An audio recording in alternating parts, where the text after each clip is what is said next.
Hello, Sobite. Welcome back to EIMI THUSIM. DOMINATIONS AMASAN inangajing. Pathin VANTIL ho part 2 ihin ngai komkit diwa hisein. Abula pat achayna chan hin ngai latin team na kahindige.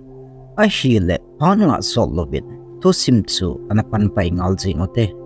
Thumakai.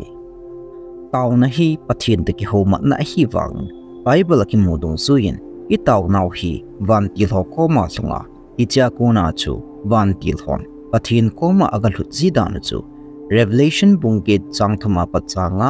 Revelation bunga changkit Daniel bungko chang somni thum ho chun akimona hi chule hichi VANTIL ho chu op thumin first grade second grade le third grade in akya hopin hichi grade thum sunga chun VANTIL ko omkit na hi hichi goldan hi 5th century khanglai chu pseudo Dionysius iti Catholic mongin ahin gol to hi Chuban zomin pathin VANTIL ho hi ho tabong lopin abol thei naw asangin mehimin amu phalo ahung sungting phalani ko ho aso apan la dan tu pon su ho achon ekimon chule hichi pathin VANTIL ho hi lungning le ngaidam buling set chu hi be chuban zomin hichi VANTIL ho hin mehim hin ho ami te kip doile tu ho a apui hoi ziu aveng tup jingon ahin mihim sele pa het na lama chamna ti chu free will inei pawa hi asubui pu na hi ahi le tun hi VANTIL ko ho chu aban banet na veute AMASAN first grade pathin ang sunga akin bolawa chai ho ti chu contemplate and adore God directly akhatna seraphim kiti hi akong ahilo le me kong pati na hin chule hi seraphim hi achom lama seraph kiti na hi Bible ki modong zuin seraphim VANTIL hin mai khut lakeng anigin chule thagup anigin ichi thagup la chun li chu pathin anga din tingle amai akhusin atheving ni chu len nain anein athaving ni kit ma chu akeng akhu na in amang kit sin hi ichi seraphim omdag chu Isaiah bungup changni achun kichi itana ki mona hi chule hi chin pathin anga akin yosa adan arvet sain chule hi VANTIL hin athing tin tanti nei lovin pathin ho jingji bin hi chugu kyu hilovin hi VANTIL hi pathin to akinai pen hi bin pathin lal to na om kim bel bin mei kong bongin mit lo hilin akong jingjing bin hi chukit le hi chizong hin pathin angai lut naw abet sa ki kin na hi chukit le seraphim VANTIL jong hi gul mei kong tin jong ake hen van mi adang ho zingin jong avet thelo a hi chuban chomin seraphim VANTIL hi libo omin hi amo hi leisit chung ahung tingle gulmel put chu tahinda thajipin mihim mel pon ahung jipin hi anina cherubim hichi VANTIL ho hi van kam umdan thule la he hole thil ho koi tup le ching tup hi na ban zomon amo hin pathin china le athip na dan ho chu tu cha ajing hi ben hi abana cherub VANTIL ho hi pathin leisit na to len ta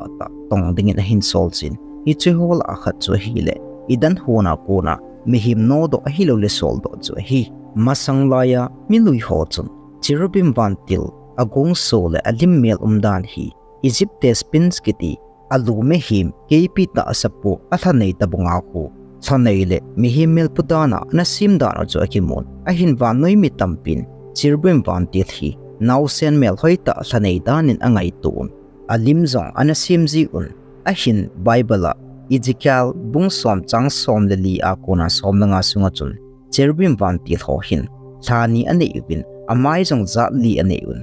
amai khat chu mihim dim apun khat chun KP lim apun khat chun muwan lai igal lim apuitin kichi itan akisunin hi chuban zomen rik beleja fel chong hi cherubim VANTIL hola khat hi gel hun na ban zomen satan jong hi chon sin na thalut masang chum cherubim VANTIL hola khat anei ki ne hi athum na thorns ichi thorn VANTIL a hi lo le ofanim ti adong he VANTIL ho hi pathin VANTIL hola VANTIL kidang ta le lamdang ta khat chu hi bin hi chule Bible ki modung zuin ichi VANTIL ho hi lalto na tabong hi bin kol sunga kol na kol khumin a kol ding ho achun mitam ta ne yeti akisun na ban samen ichi VANTIL hi pathin kang talai ti chu English chariot a hi dan akimon chule amho hin I holung dei lam ta pathin I chungwa thutan na asei banga abol jiu hi chule chi thon cha hi lo le ofanim vantil dam thu hi Bible Ezekiel bungkhat chang som lagu ma kona som lagit sunga chun akimon hi second trade vanoi pumpi a pathin to gon su bulit ho fulfill God plans in the universe alina dominion a hilo le domination hi chi vantil ho hi mihim chen na leisit le van chunglam a sile la tha ki ka ho a umahin amo hin wana vai pu hin ban somon a sele pha ta san le thagau ho lep tu li a pangjing hi ben hi chole hi chi dominion vantil ho hi vai hom na alaya pa hi be chole seraphim vantil le cherubim vantil ho thu pi ho chu amo hin ala khom ba chuting le amhon thu pi elolena to ding ho chu anoi wa vantil ho thu pi ani son ki jiu hi chole amho thanai na bi pen chu a hi le van noi le sit pum pi hi van thanai na ko na chamna sa ding chu ai pe ni chu ban zomin amola lam kai hi zat kel ahin abang kum le hasmal tit ako jiwin hi angana virtues so hi meiwa ba lablab boma limne ko ni hi bin chole amo hi chi gilna science lama mihim te til ko uwa leisit chung hi abet su yu hi chole hi cho hin wana vanti thotu pi ala khom pa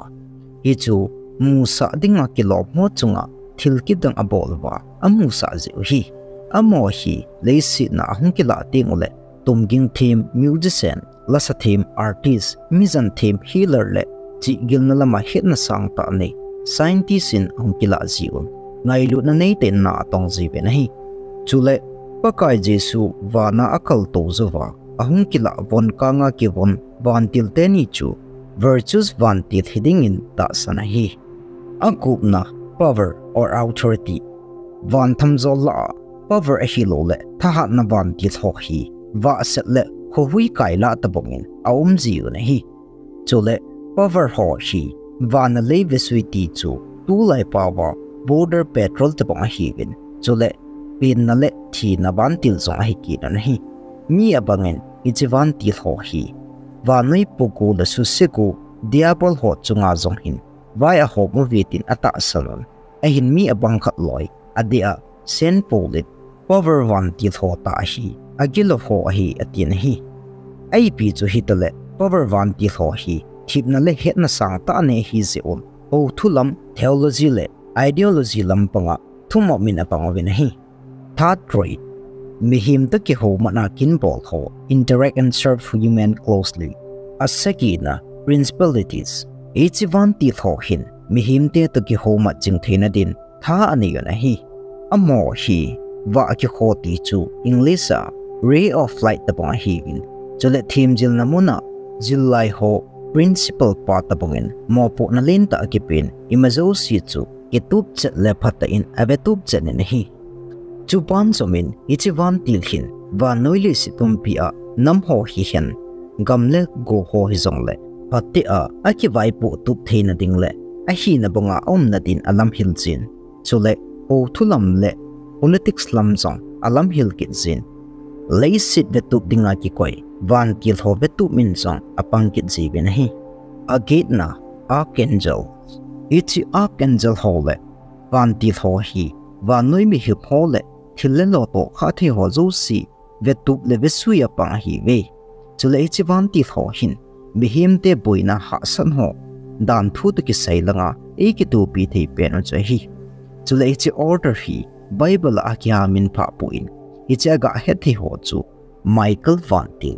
gabriel vantil le raphael vantil ho hi chu banjamin hichi vantil ho hi thagau gal sa ti chu diabol le agilo pa ho to isat lampangin michael hi ha ki henin thupole messengerin gabriel vantil hi aha ki min pha po kinen hi ga he theding khat su gabriel vantilin mary koma jesu pinding aga phone chu hi chule chi archangel ho hi saki bo min hi akuna angels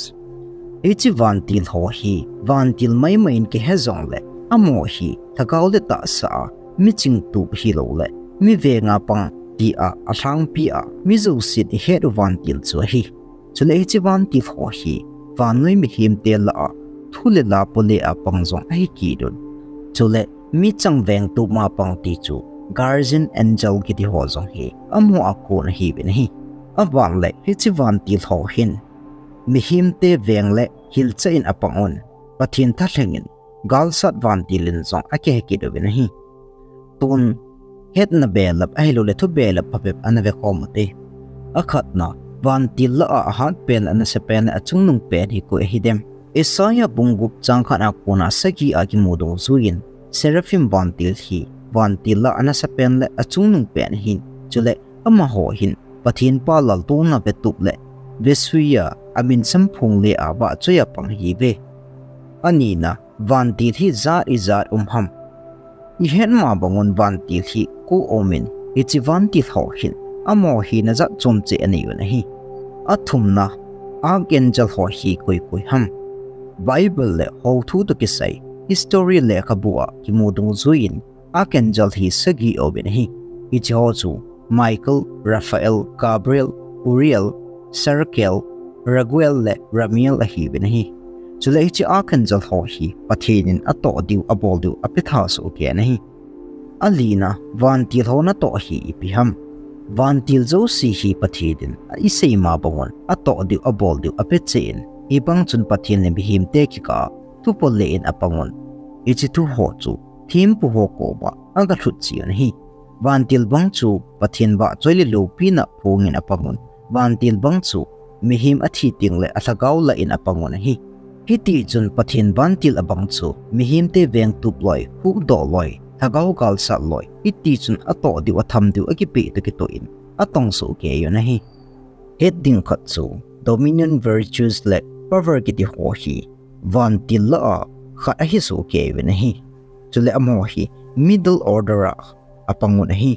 hello so bite hi chan hin chai taw hitin ich thu ho hi english sa kona EIMI THUSIM team mo to kaung ki thua KAHIN LEDOH hi zen ball kill su kill se kill tampi ding ka king chan hi ji chun anake thim to utin chule tu chunga LEDOH EIHIN KITHOPI so pi MAMIN CHONGLOI nge HAOKIP KAIPU LHOU'S NAOCY HAOKIP James Kipken Teresa Baitele Martha Silso ozo si chunga KIPATHU sangta kain PHONG'E pathinin na chung chewa pathaina bu jing taw hen a hi le tunin chong saw au khat anabol kidotin ama hi koimadang hidawa kanaw nu NAOCY HAOKIP hen ama hin hi chi video translator pan na sata hin la na banin ama an EIMI YouTube channel josi subscribe abola muntina share pi a support jing mi khat chu hi kinin a hin ama channel jokki akang to thei kit pon